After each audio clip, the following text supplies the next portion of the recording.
Harrison Flea Market out in Melbourne. It's a Renegers Flea Market and Farmers Market.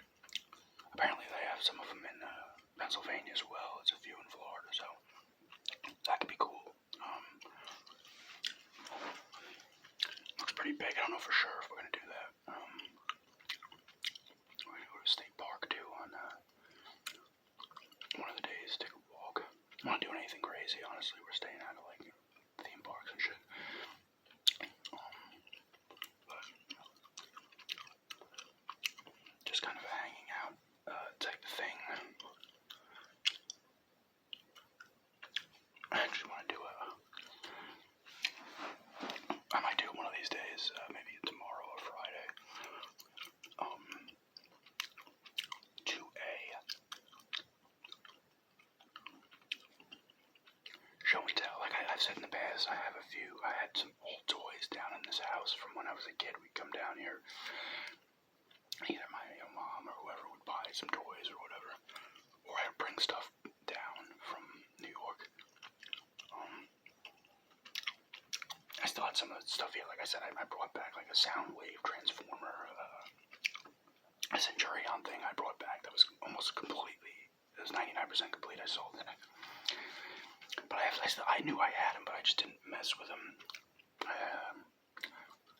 Old G.I. Joe figure accessories in one little vehicle. So I might just do a random show and tell that. It's kind of cool because I couldn't remember. It's mostly backpacks. I couldn't remember where they went to, but there's a cool, like, yojo.com, I think. It's a really cool website. It's got everything, obviously, G.I. Joe, and you can like, just choose the color and what kind of accessory it is, and you can locate it and hit it and see what figure it went to, so that's kind of cool. So I'll probably do that just as kind of a show and tell, something to put up while I'm down here. I'd like to try to get two more of the Horrorfest gameplays up when I get back.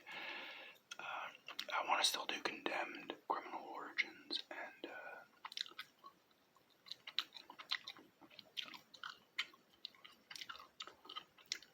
maybe Dark Pictures, Little Hope. The new one comes out soon, actually. I need to put a pre-order on that. They're only $30 those games when they come out, which is actually pretty sweet. Those are the last one. Didn't get many comments to Castlevania Collection. Honestly,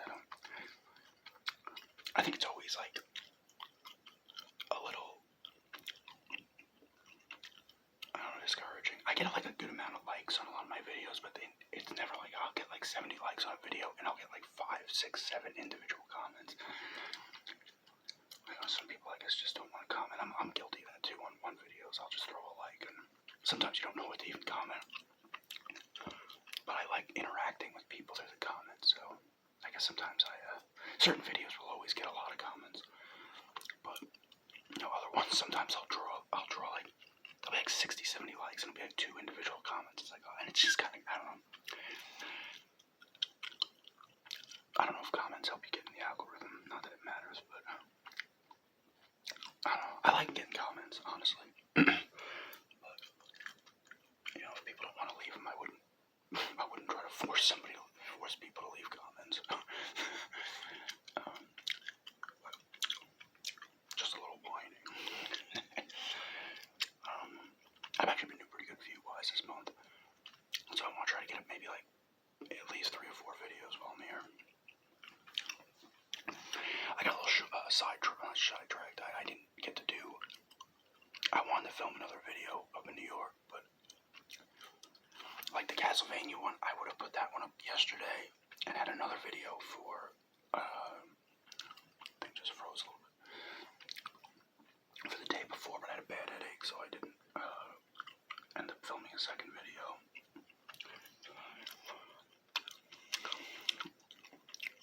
But like I said, you just throw your cell phone on, and just ramble. It's kind of the beauty of YouTube.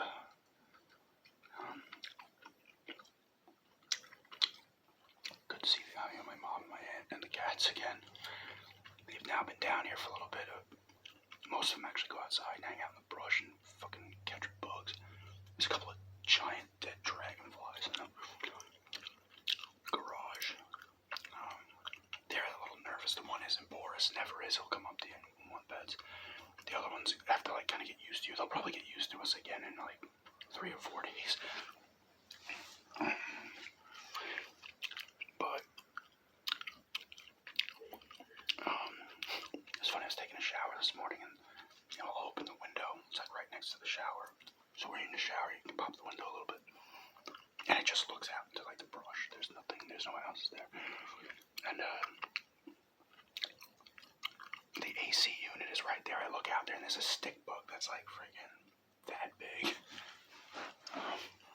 hanging out on it. I went outside to take a picture after, but it was gone. So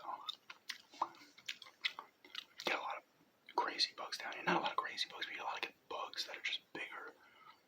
I feel like the further south you seem to get in the world, the bugs get bigger. Spiders are like much bigger here, and then like Australia. Actually, I'm trying to like think of the globe and the world and where Australia is compared to like Florida, because Australia obviously has spiders that are like fucking bad.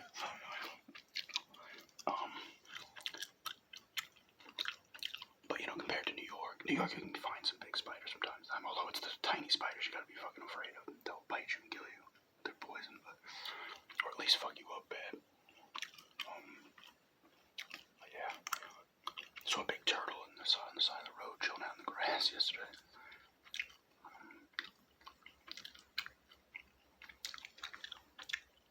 Maybe I'll see that Florida panther again. I doubt it.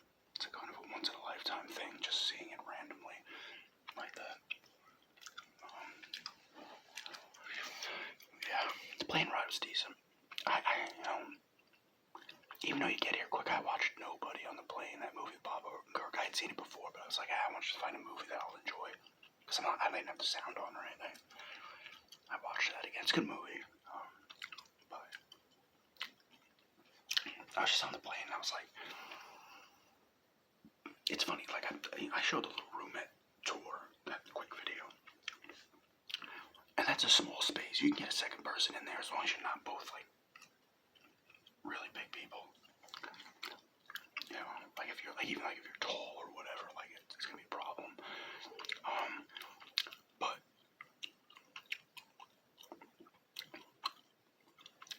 like I'm like, oh yeah, it's kind of tight, whatever. But it's still, there's no room. And on the plane, like I'm in the seat, and I'm like, this plane is tighter than that little roomette. It feels tighter to me, And the whole airport experience yesterday was a nice kind of breeze. There's like not many people at JFK. That's right. But I don't know. And then you're sitting there waiting because you gotta leave early. We're going from Islip, so you don't know what kind of traffic you're gonna hit. We did hit some in Queens. You don't know what kind of traffic you're gonna hit. You don't know if there's gonna be a lot of people or an issue at the airport, and you end up taking around for fucking over 2 hours and waiting in the airport. And then we get on, and there's no. She upgraded to the second row for more legroom or whatever. And I was like, oh shit, we're gonna lose our overhead space because people seem to hog the front. And the people who were in the row in front of us had they took up the whole overhead that's supposed to be for the first 2 rows, all of it. And then they had another bag, a few overheads down. Well, thankfully we were able to get ours, squeeze it into a spot in the one behind us. But that's how it goes. It's like people have to instead of it being put in a spot where people bring out so much shit. And it's like everybody's then gotta put their shit further and further back. So we were playing hot potato. I'm like, oh, can you get that for me, please? And I'm like, I'll get you that and stuff. But not a big deal, but just kind of annoying. Because we only had the one overhead. I just brought a bag, carry-on to put on the seat. Because I was gonna buy some clothes down here, just leave down here. But the flight was alright. It was a typical flight. But I don't care. Now, I'm not saying I want to be in coach on Amtrak, because that's a fucking day travel. In a similar situation than a plane, although it's probably much wider than a plane. It's like I'll take the roomette, honestly, over a day. The problem is it can be expensive. You gotta book that shit in advance, because it could be like $800-900 round trip for a fucking roomette. Even more. But if you have 2 people in there, they only up the price a little. So if you're splitting it, it sounds bad. I mean, you get free meals and unlimited beverages, but not alcohol. You get 1 free alcohol beverage. But whatever, that's the thing, dude. You can get drunk on the plane, but the was in, you have your own little toilet there, which is nice. You know, you start going nuts on the pounding of the booze and just fucking piss right in your toilet. Piss where you sleep and eat. Although you can eat in the dining car, but I don't know. Like, the time is the only key thing, is the time. That's it. Because when I got on the train, it was just in Winter Haven. Literally just boom, on the train, and we're going. You can get to the train station like 20 minutes before the train comes, 15 minutes, like you don't do anything, unless you have to check a bag for them, but if you're not doing that, and I don't even think that takes long. I don't know, I think I'm kind of over the plane experience, honestly. At least for trips like that. Obviously, if you're going much further, it's a different story. If you're going overseas or something, obviously you take a plane. I guess you technically can take a ship, a boat. I don't know. I kind of like the experience more on the train, to be honest with you. Like I said, the key and the big key is the time difference, obviously. 2 and change. It's not really 2 and change though, because the whole thing from us leaving the house at like 6:30 in the morning to finally getting back here, to the house here, it's like 10 hours. It's crazy. Yeah, that was a nice little ramble on that. I'm gonna turn this off in a minute. So we're leaving in probably like 20 minutes. I'm gonna try to get this uploaded before we leave. We should have internet here now, but it's not like the internet up in New York. You know, we have nice. Although on the phone it still takes a little longer. Up there, not like long, but it will take fucking 20 minutes to a half hour at least. But yeah. Try to get a couple more videos up while I'm down here and stuff. And yeah. Thanks for checking this out. And have a good day.